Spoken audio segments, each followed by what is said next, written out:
Yo, listen up, it's time for a tale about a podcast that'll leave you frail. Hard way wrestling coming at you raw, bringing the heat, breaking every law.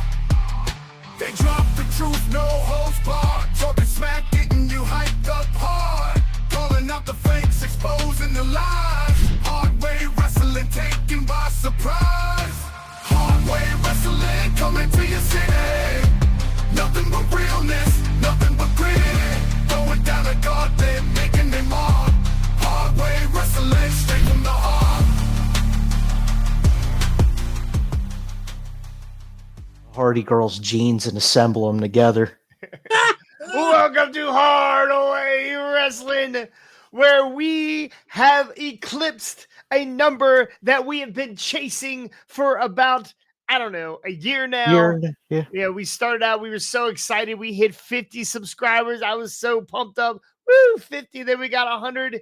And now, ladies and gentlemen of Hard Way Wrestling, we're at 1,000 subscribers. Thank you guys so much. We're over 1,000 now.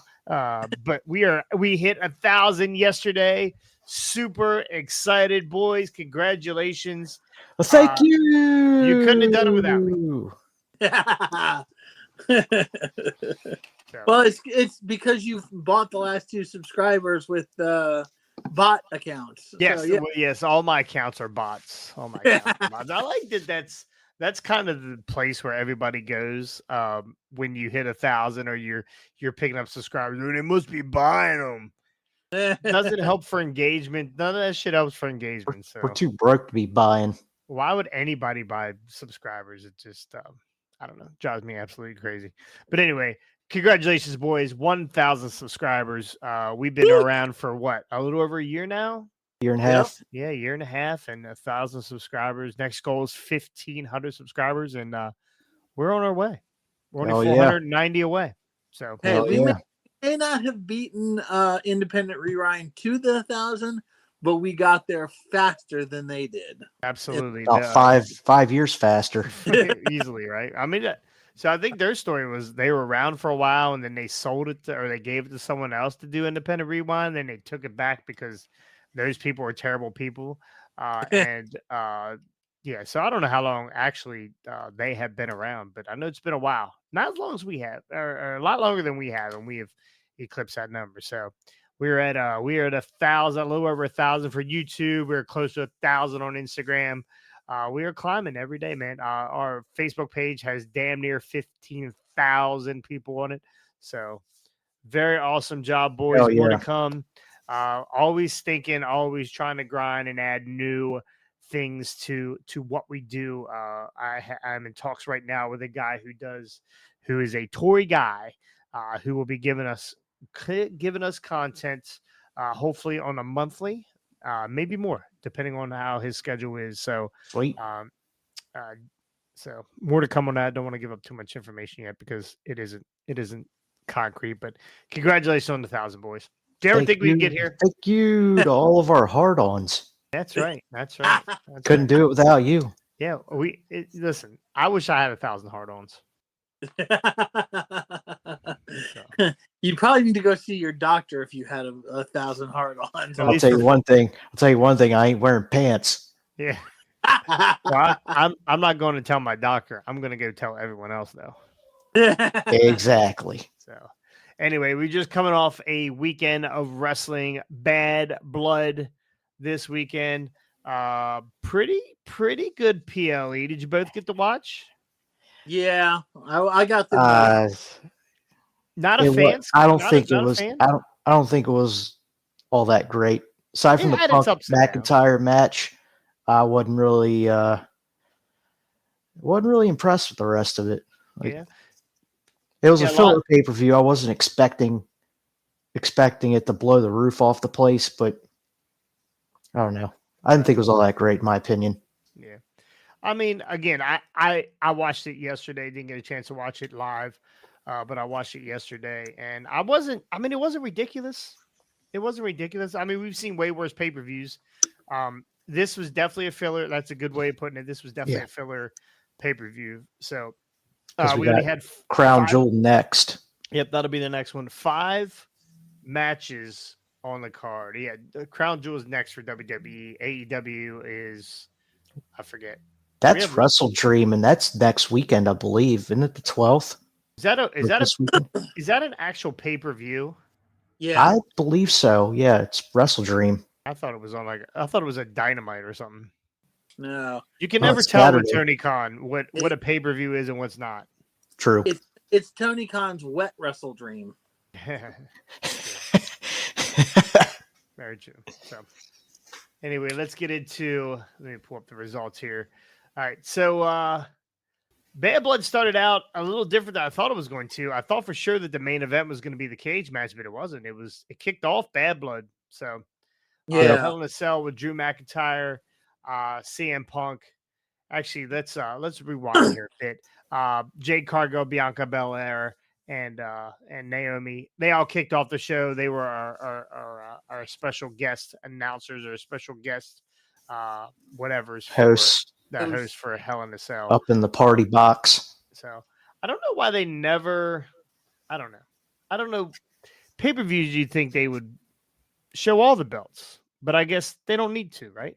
They don't have to. Triple H says he puts his PLEs together by using the most intriguing stories, and he doesn't want to just put title matches in there just to do it. He wants them to actually mean something. Okay. Which is All right, awesome. That's fine.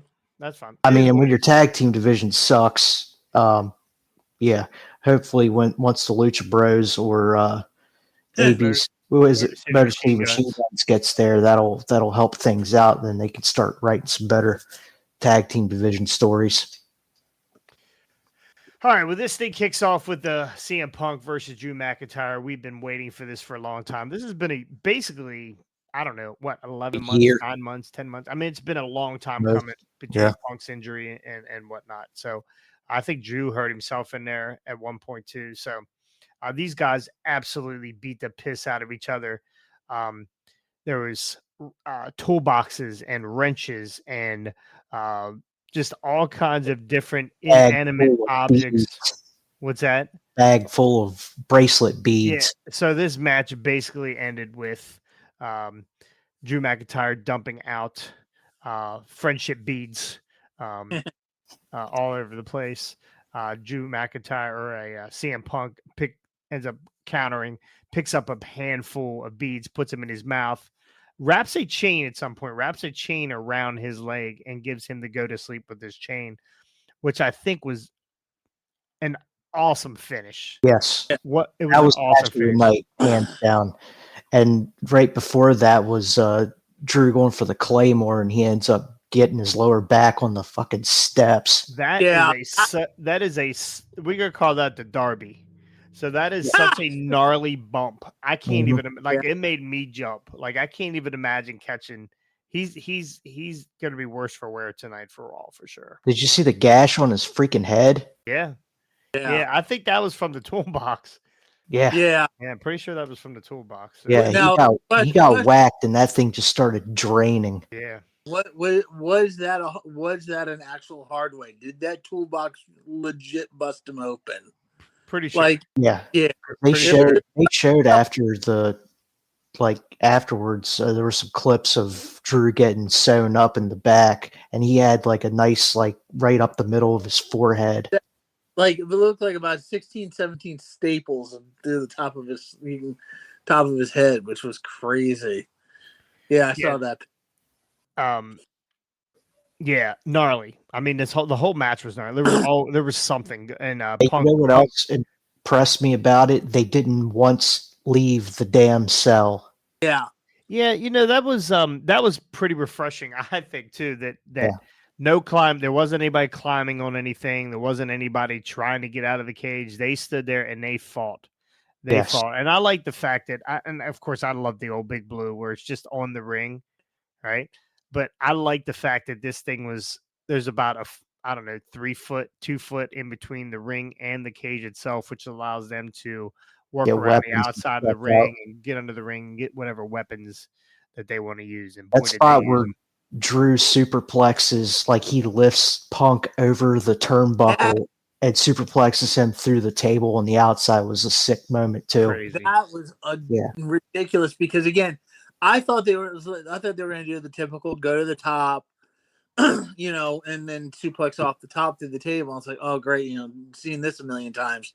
The fact that he lifted him over the buckle and then suplexed him through the table was like, oh, you don't see that every day. That was all Drew there because, like, at one point, like, it was slow, like he was losing the grip on Punk, and then he just yeets him right back over his head.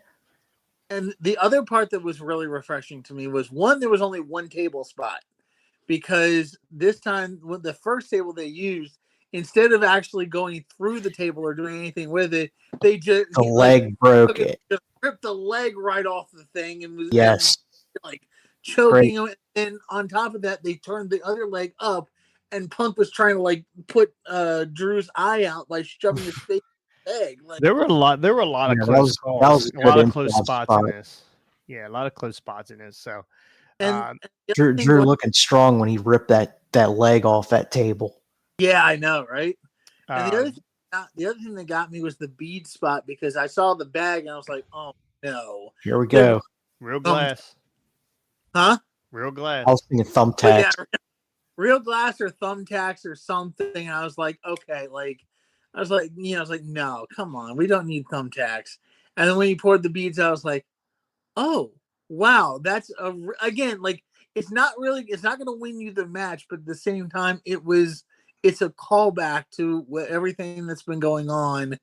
And I was like, okay, that's storytelling right there. That's how you know, through his own hubris and like, you know what, I'm going to bring these in. I'm going to, I'll shove these down Punk's throat. And then he misses that Claymore that ends up almost breaking his own back on the steps. That hurt me just watching it.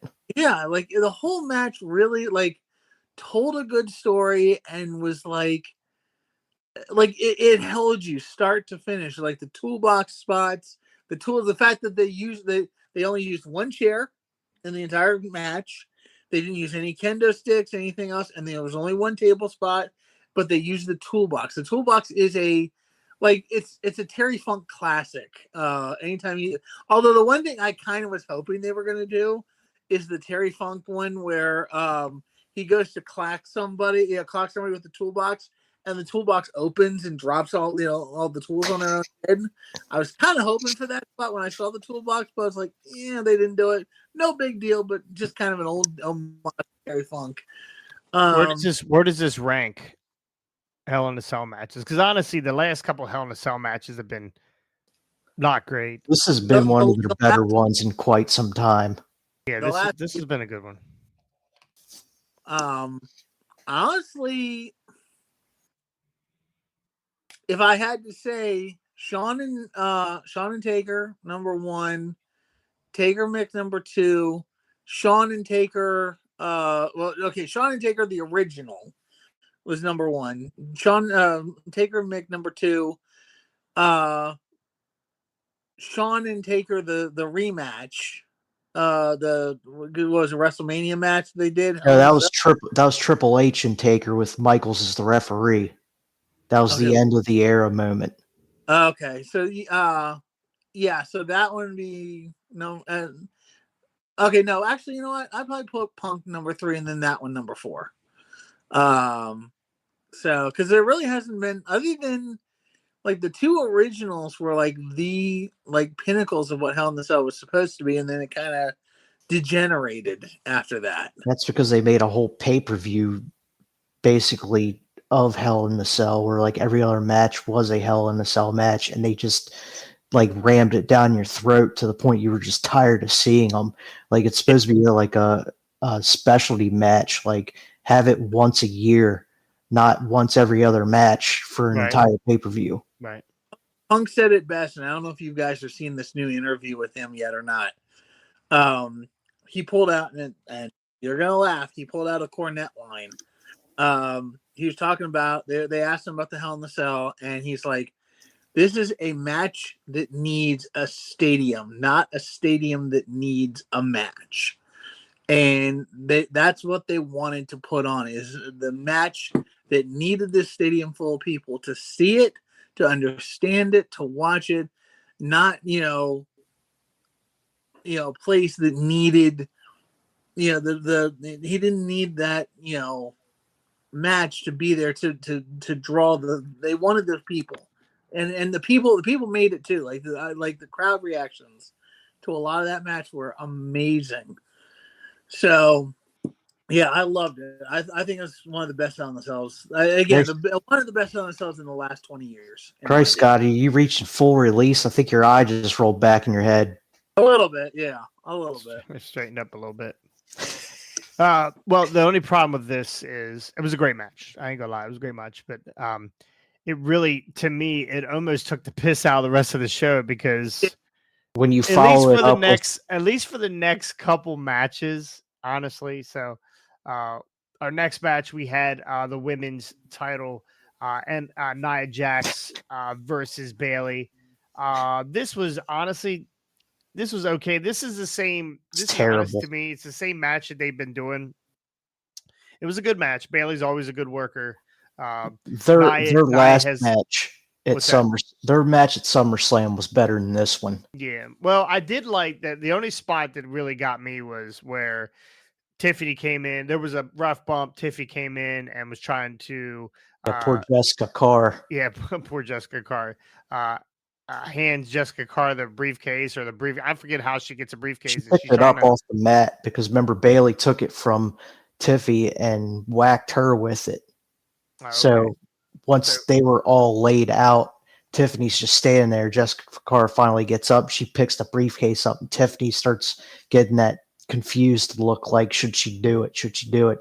And then Nia sat up, and then the Nia Taker sits up. Nia Taker. You know what? I did like Nia's gear. It was very strawberry. Her cane gear. I like that. Yeah, that was a good little spot there. So Nia ends up retaining here. The spot where Bayley's trying to power bomb her, and then I don't know what the hell Nia tried to make it look like she did a Hurricane Rana or whatever. Yeah. That was retarded. Could not.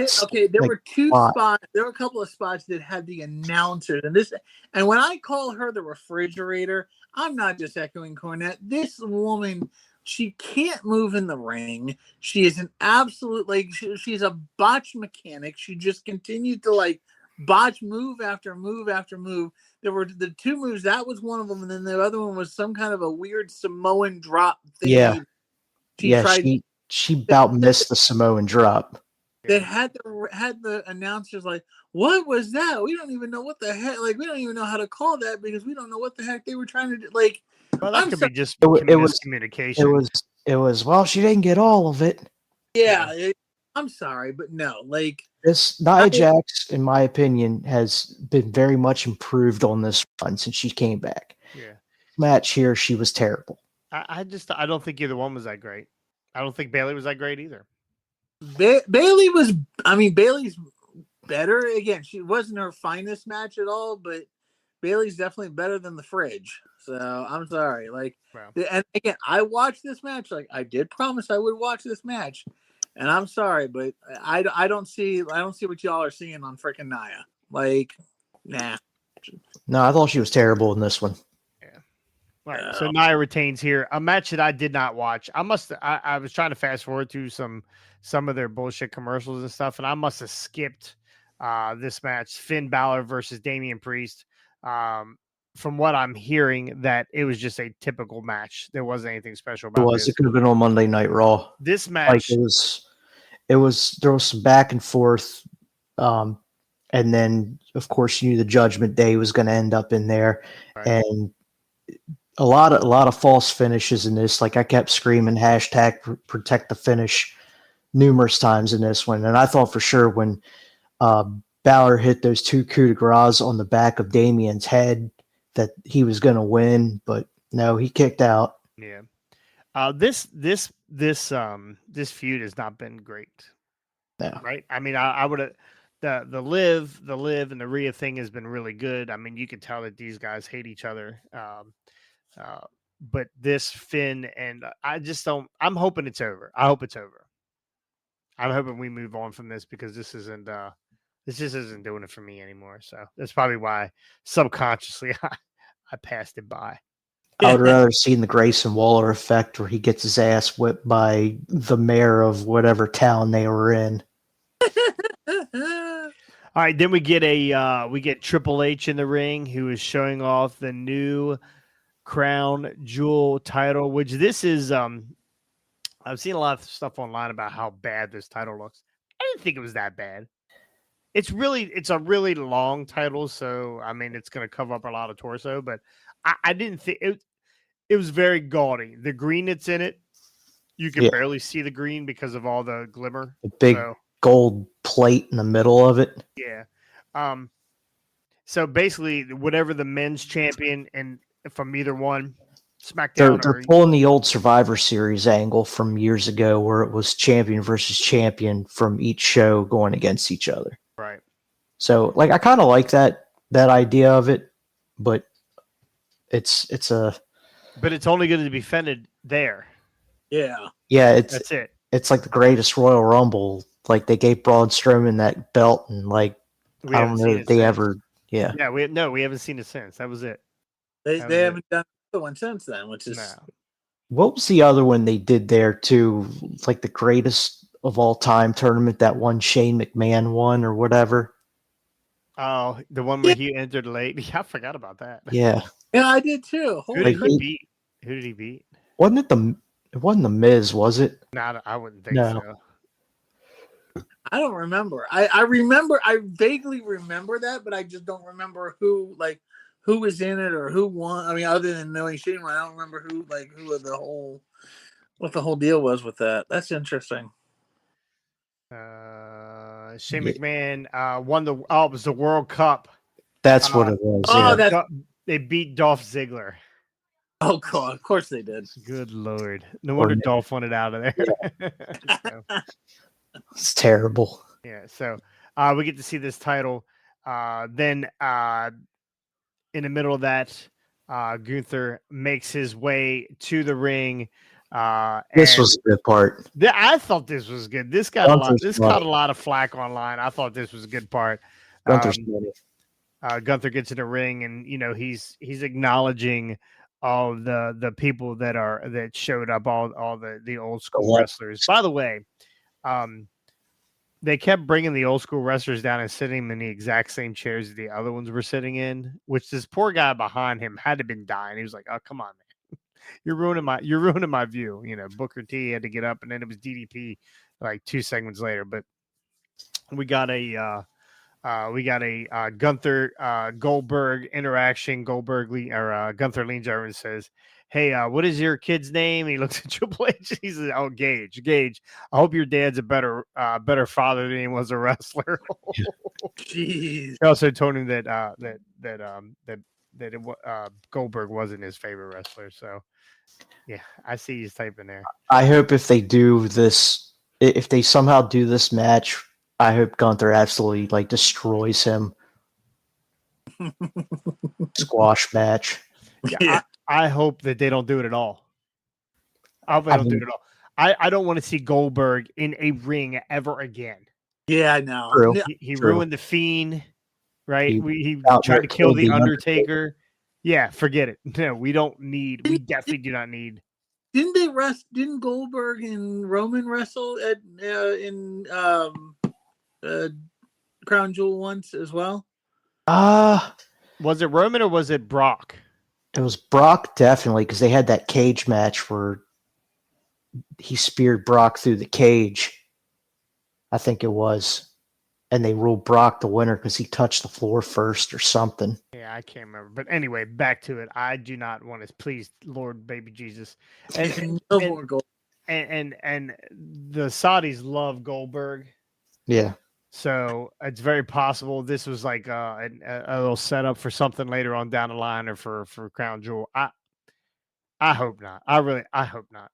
Blood Money pay-per-view. Yeah, right. Didn't look like Triple H was much into this. I'm sure he thought this belt was the biggest piece of shit he's ever seen. But I think it's their swipe at AEW because it kind of looks like the AEW title. Yeah, it kind of. I said it was a big fucking rectangular title that reminded me of the AEW World title. All right, we have the women's championship match: Liv Morgan versus Rhea Ripley, with Dominic Mysterio suspended in a shark cage above So the what aisle. yeah, well, because of the Hell in the Cell, I guess they couldn't have it in the middle of Guess the that makes sense. cell lowering. Yeah, I guess that makes sense. But the one thing I did not realize until the spot was that his leg was cuffed to the cage. Yeah. Yeah. Well, so when did that happen? Who would have done that? Because they just put him in the cage, right? Yeah.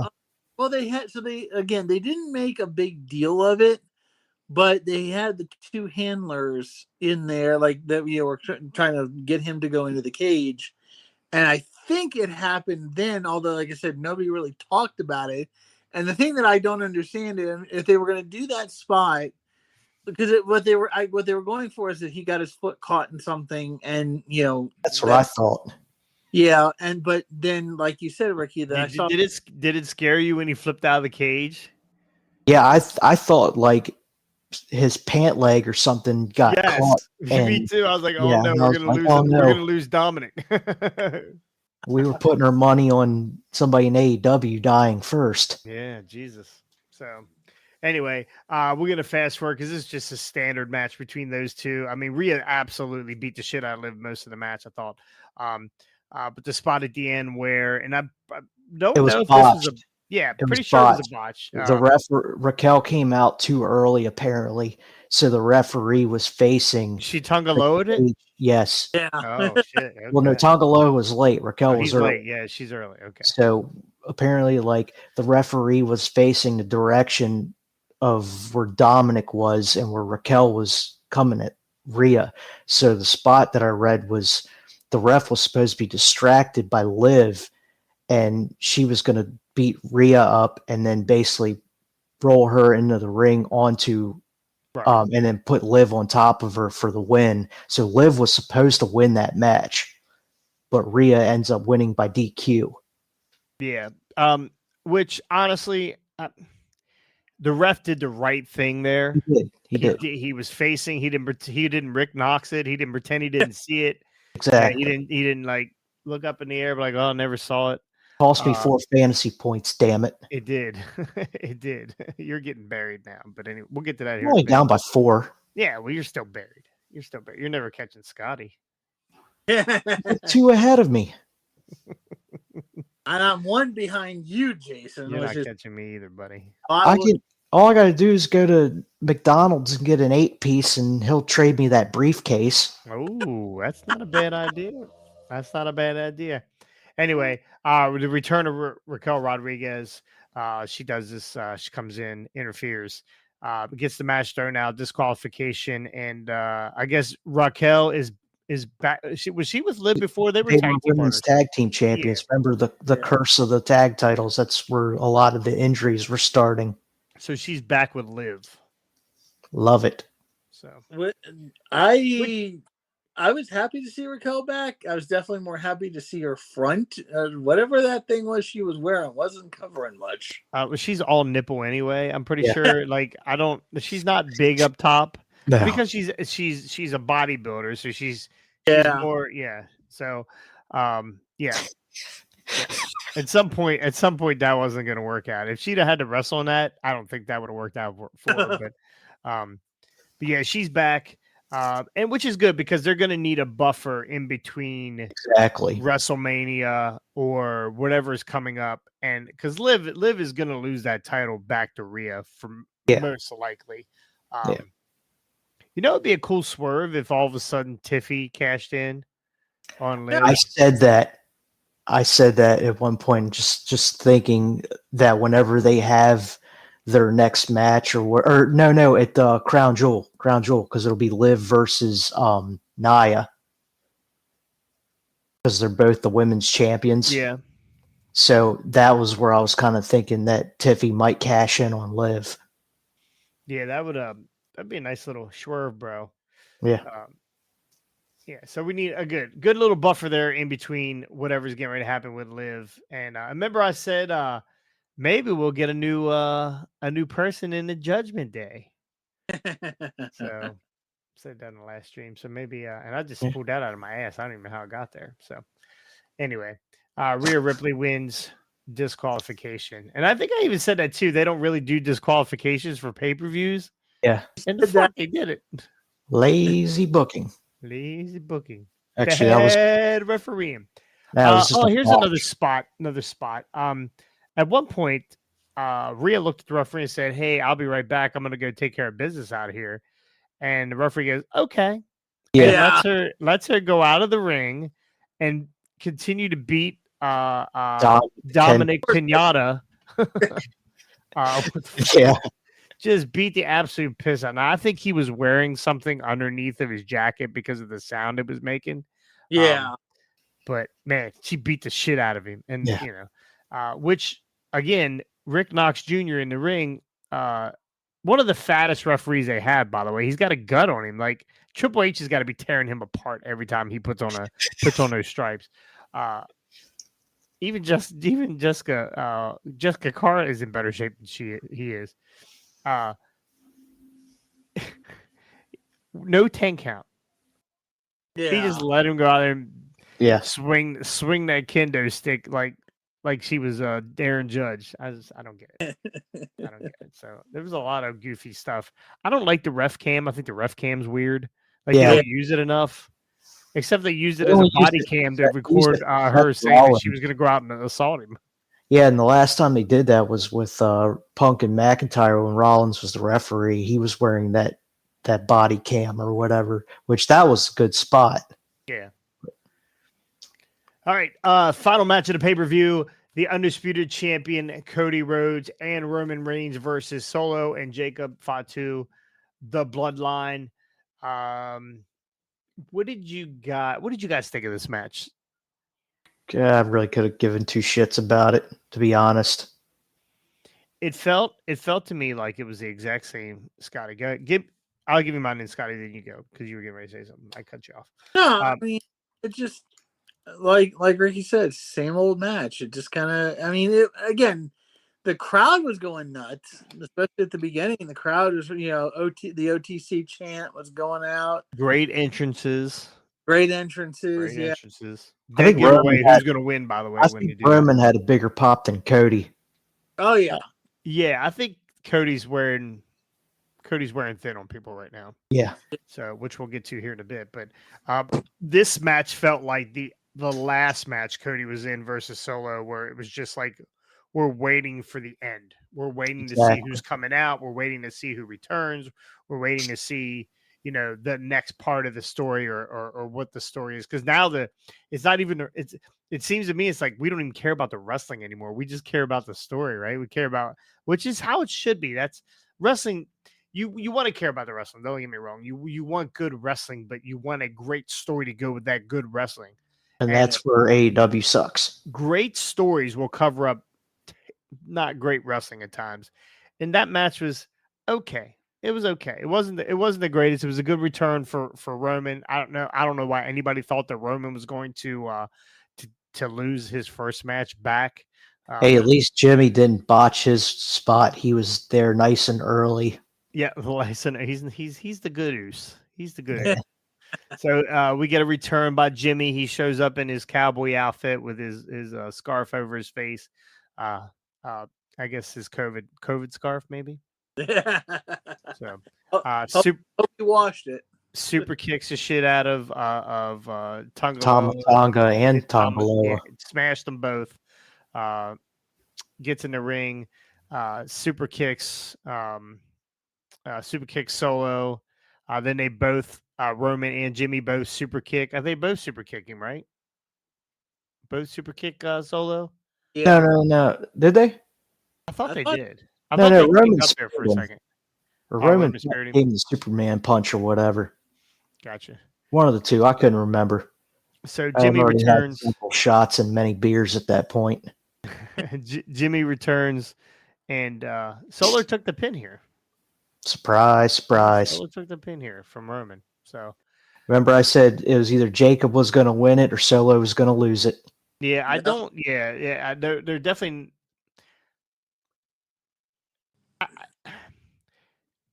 I don't know if are they trying to convince us that Solo is the tribal chief, or is he just like this shithead that stole the Ulafala? Like, I don't know what I don't know what the real angle is. I do love that Jacob Fatu is continuously, every time he pulls off a move, he looks at Solo and says, "I love you, I love you, tribal chief. Yeah, I love you." So, anyway, it was good. I mean, it wasn't bad. But we were waiting for the final. So Jimmy comes back. We get a little thing in the ring with Jimmy and Roman. Nice little hug spot. Crowd pop for that. Jimmy's back. Don't know what they're going to do with Jimmy, because Jimmy's inferior compared to Jay. I guess we'll see where that goes. I guess unless they're bringing Jimmy in to take some L's. Bloodline assemble. Yeah, unless they're bringing Jimmy in to take the L's for whoever, and then they leave the ring, and then the Bloodline jumps Cody, beats the shit out of Cody. Jimmy talks Roman, said you said you had his back. He said, "No, I had his back for this match." So Jimmy talks Roman. Jimmy talks Roman into going back in. They go in, they clear the house, and then the final boss. The final boss's music hits. Ham laughed at me when I told him that Rock was going to show up at this. Yeah. I was like, "You watch." He was coming. We knew somebody was coming. We just didn't know exactly who. Did you catch the Rock's promo afterwards when he was walking to his truck? I did not. He must have said "final boss" about 100 times in like a 8-minute promo. Buy the shirt. Buy the shirt. Buy the shirt. So anyway, the final boss shows up. He gives like a little he counts the 1, 2, 3, and then he gives the cut off the slit your throat sign. I don't know who he was giving it to. Was he giving it to Roman? There was another clip I saw of Solo and Jacob Fatu out in the crowd when the Rock's standing there. Solo telling Jacob that this is part of the plan. Oh, okay. Trust me, this is part of the plan. Okay, all right. Well, I guess we'll see moving forward. So after the show, we get your Rock promo, right? You get your Rock cutting your Rock promo, and then we got an interaction with Cody and KO. Out by Cody's bus, and KO turned heel and beat the shit out of Cody right there in front of everybody, which was honestly perfect. Yeah. Perfect. Didn't have to be on TV.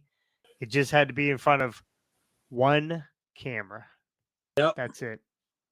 Now, I don't even know that they filmed it with their cameras. I think they just let the fans eat it. So the one part of the Rock promo was when he's leaving the arena and he's walking out to his truck. He's going between the two WWE tractor trailers, with all the stars' faces on it, and he's like, "Stone Cold, my boy, I'll drink some beers and some whiskey with you." And then he keeps going, and then there's Dusty. He's like, "Love Dusty, hard times, hate your boy." he looks over. There's John Cena. And he's like, "Eat your fruity pebbles." So anyway, that was Bad Blood. Okay, give it a rating here. How many out of 5 pizza cutters? How many give it? I give it 2.5 pizza cutters. 2.5 pizza cutters, and that's only because of the Hell in the. I'll give it 3 pizza cutters, but that's only because of the Hell in the Cell. Okay, all right, Scotty.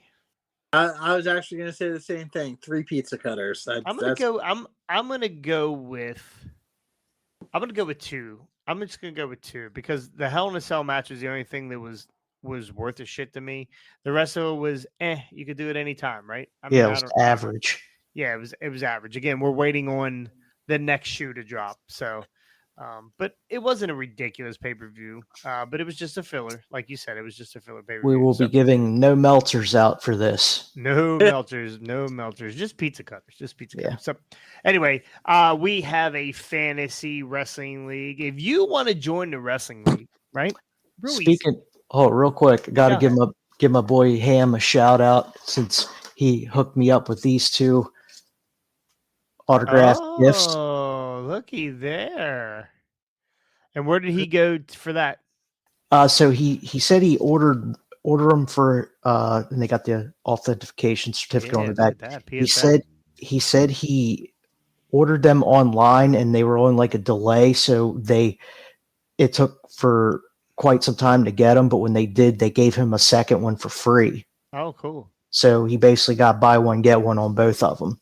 So it was I couldn't see the one. It was Sky Blue and Mandy Rose. Mandy Rose. Okay. I couldn't see. Oh, okay. Yeah, I see it now. Yeah, a little bit of a glare.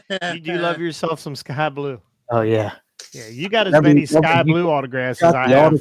You got the autograph at WrestleCon, and I got to put my arm around her. You got to touch her. Creep. Benefit of flash photography. Anyway, we do a fantasy league here at Hardway Wrestling. If you would like to join, it's real easy to join. Go to our Patreon. It's $5 a month. It runs for 2 months straight. We cover AEW and WWE pay-per-views. It's a point system, and it's fun. We talk a little shit, and there will be a champion crowned at the end of this.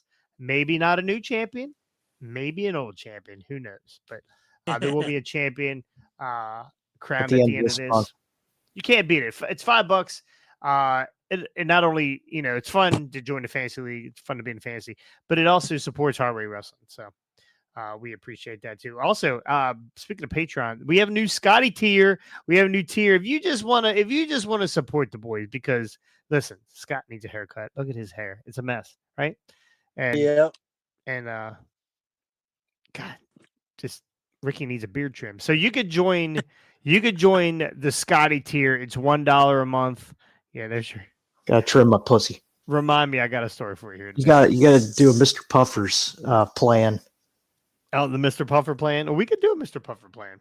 So anyway, right now it's a Scotty tier. It helps us support his wooden spoon addiction. Make sure you join today. Helps us out. Helps Scotty out. He's got splinters in his hands, so his spoons are old. So chopping up lines of chicken tendies. Coming out of Bad Blood, Rob and Jess scored the highest of everyone. They tied at 12 points. The updated points as of Sunday, I am still in the lead by 1 point over Scotty, 3 points, 4 points over Jess. Ricky is 4 points behind the leader himself. So, and Rob bringing up the rear, he takes a lot of shots that don't ever hit, right? Wayne Gretzky said 100% shots not taken don't go in. Well, Rob should probably drop that down to 50%.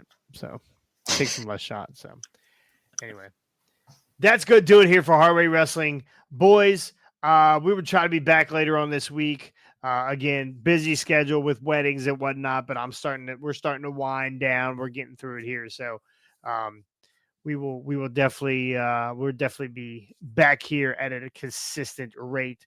But again, thank you to everybody. 1,000 subscribers. Amazing. Right. I never thought we were going to get to 1,000 subscribers. Actually, we had been 8 subscribers away from 1,000 for like a month. So for whatever reason, we hit it. So really awesome for us to be able to do that. We got to get that extra man-sized large denim jacket for Scotty to dress up as Orange Cassidy and give Austin Blackthorne a stink face. We're still chasing Independent Rewind. I don't know where they're at right now, but we're going to catch them eventually here. So anyway, that's good to do here for Hardway Wrestling. Boys, thank you so much. Ladies and gentlemen, we'll be back probably sometime later on this week. Again, check out our Patreon. There's news on there. I subscribe to a lot of other news outlets that are paid that give you information ahead of time, and I pass that on to you. So get on that Patreon.